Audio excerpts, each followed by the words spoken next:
بسم الله الرحمن الرحيم. We give thanks to Almighty Allah. We ask Him, the Most High, to continue to show us mercy on our leader, Prophet Muhammad, his household and companions, and his followers till the day of accountability.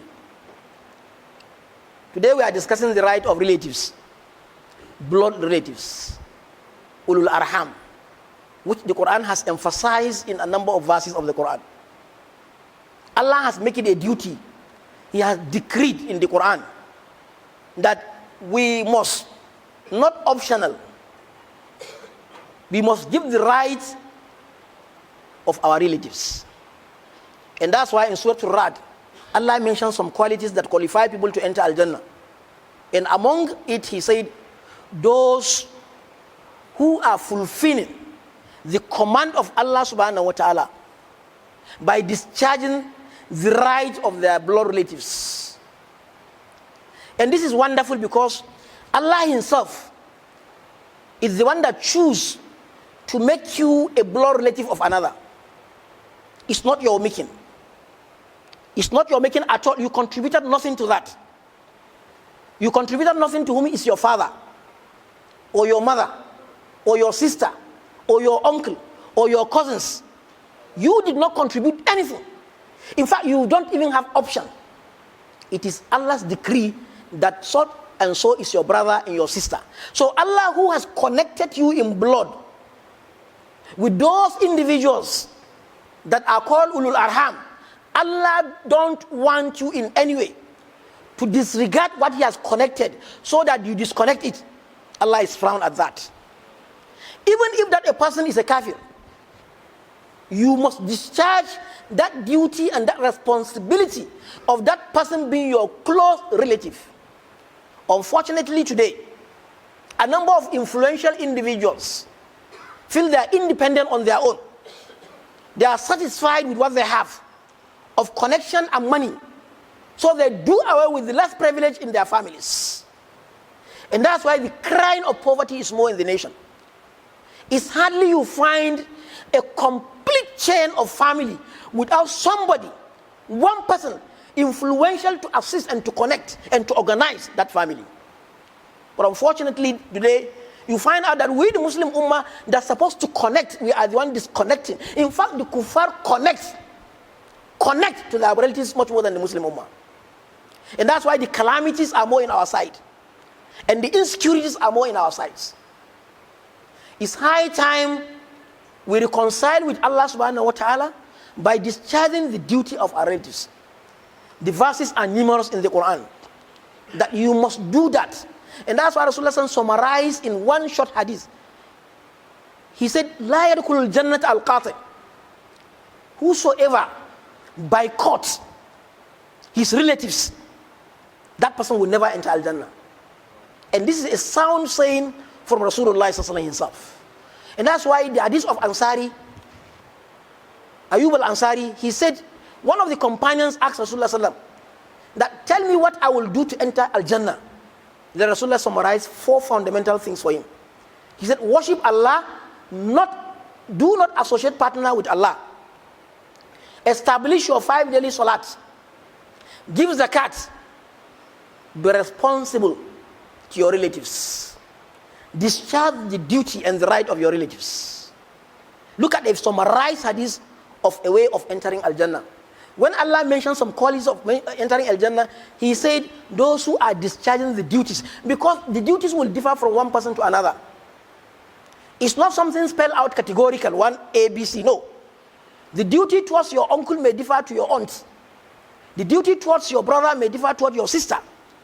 Some is just for you to call them, to appreciate them, to have concern about their health, to greet them. Some you need to give them financial support if you have. Some advice. Some make them to be organized. All these are rights that must be discharged. And especially at times when the rights are compounded. You have the right of the blood, it's a right. You have the right of he being a Muslim and you a Muslim, a right. And then at times it's your neighbor, right of neighborhood. All these rights are what Allah is going to ask you on the day of Qiyamah of your relatives. Brothers and sisters, this area is key and primary. And you are to do based on what you have. You don't go beyond the boundary. And Rasulullah Sallam says, those who are discharging this duty are not those when your relative is doing the right thing to you, you are also doing the right thing to him. When the other boycott you, then you boycott him. No, it is those who have boycotted you that you give attention to. You don't boycott them. You don't boycott them. We ask Allah Tabaraka wa Ta'ala to ease it for all of us.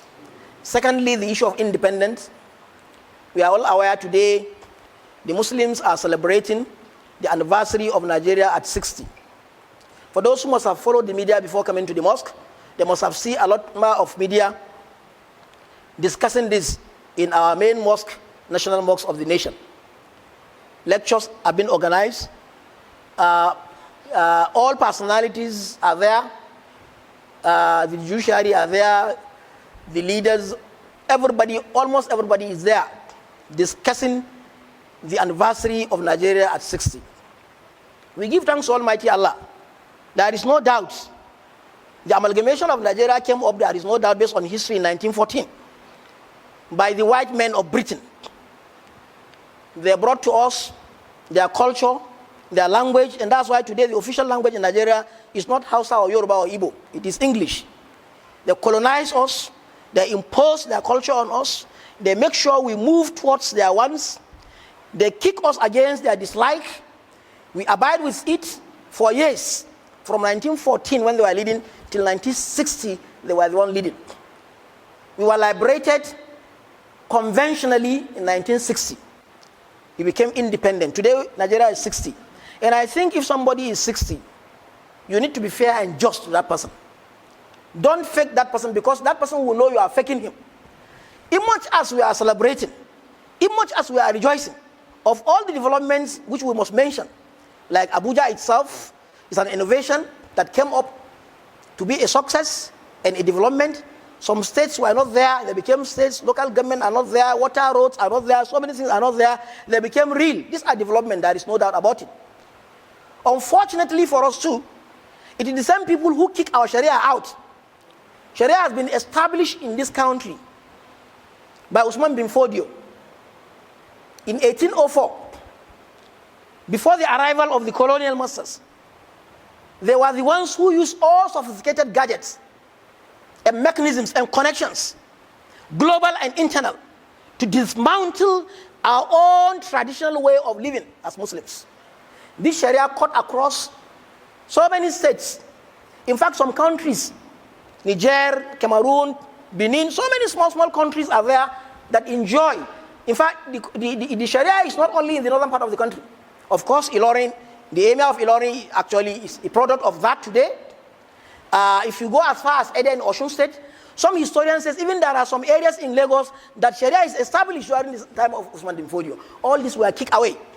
In fact, the scenario that will baffle you and you feel bad is that people are not even thinking of the Sharia back. People are only thinking of development, because that is the ideology.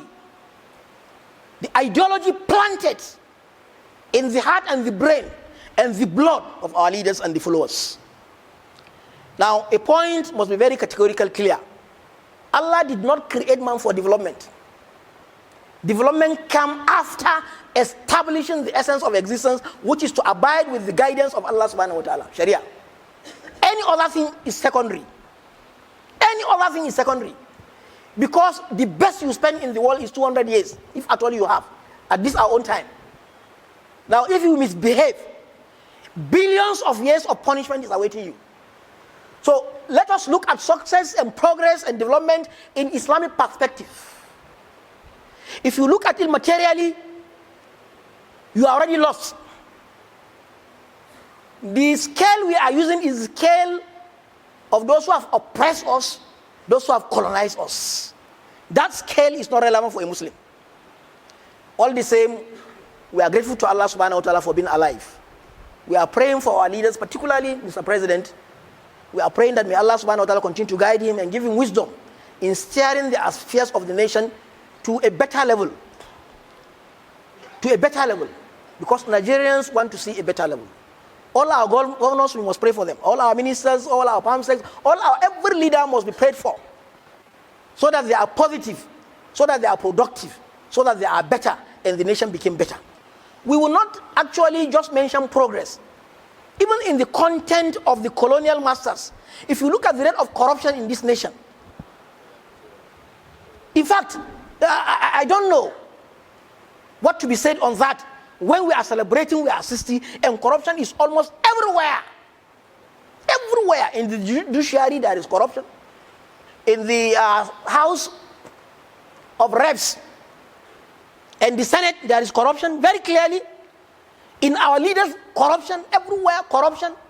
Now, this corruption, the result of the ongoing no peace in the nation is caused by the corruption.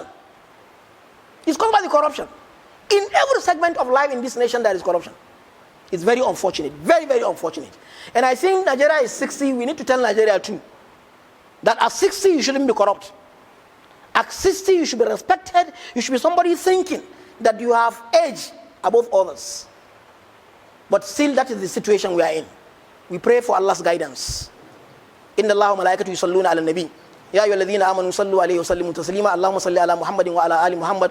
Kama sallaita ala Ibrahim wa ala ali Ibrahim innaka Hamidum Majid. Rabbana atina fid dunya hasana wa fil akhirati hasana wa qina adhaban nar.